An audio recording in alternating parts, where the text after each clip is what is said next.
full freaking circle. Hello everyone and welcome back to my channel. So I was casually scrolling through my feed waiting for album announcements from my favorite artists, and I stumbled upon this Reddit post, and whoa, I never realized that Paris also had a full circle moment. So in today's video I'm going to discuss with you guys the two full circle moments that I noticed in Gilmore Girls. Throw that book out. Do not use that tone with me. I want to be very clear. You are becoming more like your mother with every passing day. And you are becoming more like my mother's mother with every passing day. Lorelai and Rory's full circle. This is an obvious one. Amy Sherman Palladino intended the last four words way before A Year in the Life. She said in a Vogue interview, "The purpose of leaving Rory in this position was always supposed to be that history repeats itself.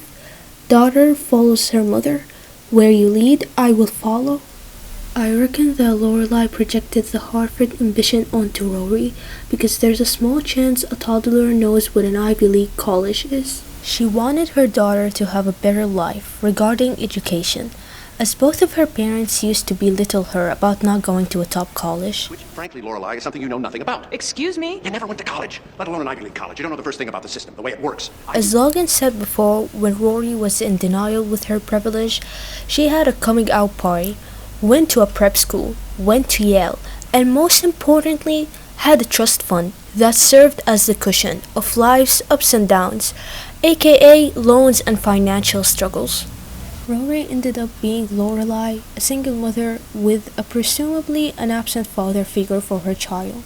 So even though she graduated an Ivy League college like Yale, she ended up being hit by that same curveball, and yeah, like mother, like daughter. History repeats itself. And I, for one, have no intention of being humiliated in front of the whole class because we were forced to study in the middle of a carnival and you two couldn't keep your eye on the prize. I want to win, and I'm going to win. Paris didn't have the best relationship with her parents, and in fact, she loved her nanny over them, as she wasn't as uninvolved as they were. They didn't even attend her high school graduation party. I think wanting to join the above community at Chilton and going to Harvard was like a people-pleasing action that she did in order to get external validation from them, because every Giller did so. And I guess growing up in such a neglectful household drove her to succeed in life, so that she didn't end up being as a failure as she views them. And by the end of the series, she had problems with her then husband, Doyle, and got divorced.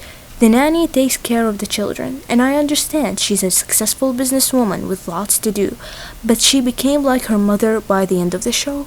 Kids hate me. They like the nanny.